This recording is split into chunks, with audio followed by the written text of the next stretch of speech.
Mondial Sport, leader de l'équipementier au Sénégal, vous propose encore de nouveaux blousons. Comme vous voyez ici, blouson Adidas, donc nickel, donc unique et bien commun, donc utilisé nous les nerfs. Donc surtout pour les équipes naïtan mignon, vous voyez des blousons, des jeux de maillot, des corasses, des trophées, des ballons. Vous pouvez rapprocher au Mondial Sport, donc 77 666 03 95, 77 059 99 84. Casquette ça, 5 000 francs. Donc quand vous voulez quelque chose, si vous voulez dara, nous sommes Mondial Sport, leader de l'équipementier au Sénégal. Donc, Warul Tit, Warul Ragal. Bonsoir à tous les suiveurs et à tous les inconditionnels de Grégoire Omnisport. Donc, Warul Tit, Warul Ragal. Sadio Mané, sous nos fiertés, l'international sénégalais marque son deuxième but de la saison. Premier but, c'est le plus beau but du mois d'août. Moi, parce que Alexandre Arnold dit Chopet Sambena, nous avons volé face à Burnley. Aujourd'hui encore, il a marqué face à Leeds United. Donc, Barcelone Bielsa, pour l'instant, 0 victoire. Liverpool, pour l'instant, donc au sommet de la Premier League. Donc, nous talonnons de près, nous avons City, United et Chelsea. Donc, actuellement, les grosses équipes, actuellement, ils ont mis le turbo pour ne pas se faire larguer. Donc, Liverpool a renoué avec le succès après son match nul face aux Blues de Chelsea. Donc, Liverpool a fait la différence avec Mohamed Salah qui a marqué son 5e but sur le maillot de Liverpool. Sadio Mané a marqué son 99e but en Premier League. Donc, Sadio Mané, c'est le très haut niveau. Vraiment rien à dire. Mané, c'est le très haut niveau. Donc, Sadio Mané, il va atteindre la barre des 100 buts en Premier League bientôt. Donc, vraiment, c'est une fierté, Sadio Mané. Nous avons l'équipe nationale, nous avons Liverpool, Sadio Mané, Tchakao, sur une passe de Thiago Alcantara, il clôt le festival DRRC, donc sur la pelouse des Peacocks de Marcelo Bielsa, donc qui ont terminé à 10. Parce que Stroich, rouge, vilaine blessure sur, donc vilaine attaque sur donc Harvey Elliott qui est gravement blessé et donc qui a laissé sa place à Jonathan Henderson. Donc Naby Keita aussi double remplaçant, mais Alexander Arnold a encore brillé avec une passe décisive pour le premier but de Mohamed Salah. C'est le très haut niveau. C'est le très haut niveau. En tout cas, Angleterre, Safna, Sapo, City gagne, Chelsea gagne, équipe bu mag bi, Liverpool gagne, United gagne. Donc la machine est lancée. Premier League bi ren tin bi bax la. Ruq bu sedd mënu fa am day tàng jër maa la xamal loolu donc ñu jógee foofu dem fële ca Espagne aussi muy tàng Valence ren ñu ngi def début saison bu baax ñoo fekki Osasuna dóor ko 4-1 donc ren Valence dañoo ñëw pour jouer les double fête comme ni nga ko xamee woon en 2004 avec Rafa Benitez il gagne le championnat avec Roberto Ayala ñoom Mista. Donc c'est le truc, ils ont gagné le championnat, ils ont gagné la Ligue Europa, l'Europa League face à Habib Beye, Didier Drogba, ñoom Eker, Barthez en Ligue Europa. Donc en Coupe de l'UEFA. Donc Valence Bob, mon donc il faut bien les surveiller. Atlético Madrid, grâce à Thomas Lemar, donc ils ont le champion du monde français, ils ont gagné. In extremis, parce qu'ils ont mené 1-0, Espagnol Barcelone. Ensuite, ils ont remonté la pente, remonté dans le Atlético Madrid, ils ont des mètres, mais ils savent faire la différence. Griezmann, pour son retour à l'Atlético Madrid, il n'a pas été brillant. Donc Joao Félix m'a remplacé. Donc Griezmann, il faut que tiré. Dolin, Real Sociedad, m'a fait Cadiz, Turco.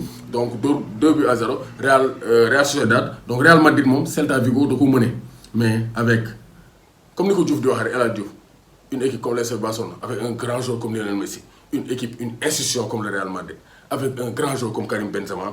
Donc vraiment, c'est la différence. Benzema, c'est le plus grand attaquant français de tous les temps. Gagné le coup du monde, mais il y a un attaquant beaucoup de Karim Benzema. C'est le très haut niveau. Football, il y a un bien football. À 34 ans, il continue d'illuminer Madrid. Tataï, défendre la différence. 24e minute de jeu, il égalisé. Donc, 46e minute de jeu, il égalisé. Vinicius Dougal, Vinicius Ren, il a fait une performance, il a fait un peu brouillon. Là où il est mais Ren, il est calme, il est posé et il marque des buts. Déjà, il bat ses records de buts. Alors que Matsi, on jouait la 4e journée. C'est pour dire que Vinicius Ren, il faut l'attendre. Maintenant, exploser cette saison. Kamavinga marque son premier but avec le Real Madrid. 72e minute de jeu, Eduardo Kamavinga, qui est rentré en coup de jeu à la 67e minute de jeu, à la place d'Eden Hazard. Donc il a fait 7 minutes, il marque son premier but sur le maillot du Real Madrid. Boybi, il est promis à un très bel avenir. Donc nous avons l'Afchat, parce qu'il a fui la guerre en Angola pour venir être international français et être un joueur du Real Madrid. Donc comme moi, Eduardo Camavinga et Benzema marquent son triplé à la 87e minute de jeu. Victoire du Real Madrid, 5-2 et le Real donc se maintient en tête du classement. Donc Real actuellement amna donc 10 points, Valence 10 points, Atlético Madrid 10 points. Donc Barça nous est à donc 7 points avec un match en retard. Donc bu ñu match de retard donc ils auront 10 points. Donc championnat Espagne aussi, ça sera très difficile. Fële ci Italie, Milan ñëwaat na.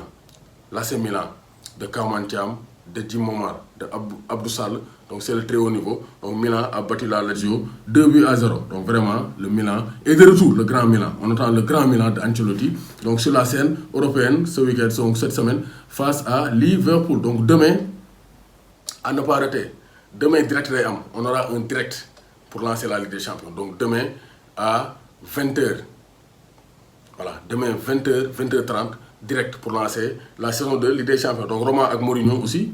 Donc 3 matchs, 3 victoires. Mourinho, coach 3 matchs, 3 victoires. Il caracole en tête. Donc, il faut France, Ibrahima Niane et le FCMS, ça ne va pas. Lamine Gueye, Pamara Sarr, 3 mots feki, Dolen 2 buts à 0. Donc, mauvais départ pour le FCMS. Beaucoup de ils vont retourner en deuxième division. Donc, Lyon s'est repris, Nodo Strasbourg, Abib Diallo à Gamero. Donc, Dolen 3 buts à 1. Donc, Rennes aussi, pour Alfred Gomis, Reims, Mongodor, 2 buts à 0. Donc, Lens, Monfeki, Bordeaux, Dorco. 3 buts à 2. Donc Bordeaux, Boussekou, Mara, un jeune Sénégalais aussi qui brille actuellement avec les Girondins de Bordeaux. Donc vous voyez vraiment, Djambar aussi, nous Wakria. 3. Donc Djambar se qualifie pour le deuxième et dernier tour pour les qualifications, pour les phases de poule de la Coupe de la CAF. C'est l'équivalent de la Ligue Europa en Europe. Donc Djambar, ils ont fait sensation face à Wakria. Wakria de Guinée. Match retour am parce que Guinée coup d'état moo fam donc équipe guinéenne yëpp benn match la ñuy joué mooy à l'extérieur te loolu day désavantagé parce que boo demee dëkk jàmbur kooku day am avantage ci yow te boo demee danay dóor ba nga tëdd loolu moo dal donc l'équipe de Wakria Djambar ba ko dóor ba mu tëdd 3 buts à 0 félicitations Djambar et nos encouragements à nos voisins Wakria et ñu leen masawu toujours ci coup d'état bi fa am donc ñu leen masawu bu baax a baax. Djambar a gagné mais Teungueth FC a été battu ici 1 but à 0 par l'ASC Mimosa. Donc ça, c'est pas un très bon résultat parce qu'on perd à domicile 1 but à 0. Rien n'est impossible. On peut aller s'imposer en Côte d'Ivoire. Mais mauvais départ pour Teungueth FC qui risque une élimination. Mais avec Youssoupha Dabo, tout est possible. Donc on espère qu'on va effectuer une remontada dans quelques jours. En Côte d'Ivoire, Djambar s'impose 3 buts à 0 et se qualifie pour le deuxième tour des tours préliminaires de la Coupe de la CAF alors que Teungueth FC a été battu au Stade Lat Dior 1 but à 0 par les Ivoiriens de l'ASC Mimosa. Donc c'est vraiment les Sénégalais nous góorgóorlu. Donc les Sénégalais essaient de faire la différence. Donc nawetaan aussi mu ngi daw phase nationale yi naa leen jox résultats yi après. Donc rien à dire avec Grégoire Oumisor, vous aurez tout et avec du plaisir mais aussi avec du fun parce que on fait passer l'information donc sans pression. Donc ça c'est très clair. Donc Gana Ndiaye warul tiit warul ragal. Donc n'oublions pas que cette semaine démarre la Ligue des Champions. Donc Ligue des Champions oui, démarre cette semaine. Demain 20h 20h30 il y aura un direct pour démarrer la Ligue des Champions. On va parler du démarrage de la Ligue des Champions, les matchs, les favoris et les matchs de la première journée. Quand c'est important, c'est sur Grégoire Omnisport fii la mburu mi di xoyom maa ngi bëggee ñëpp di bëggee donc Lifa borom Total Events donc maa ngi koy bëggee bu baax a baax.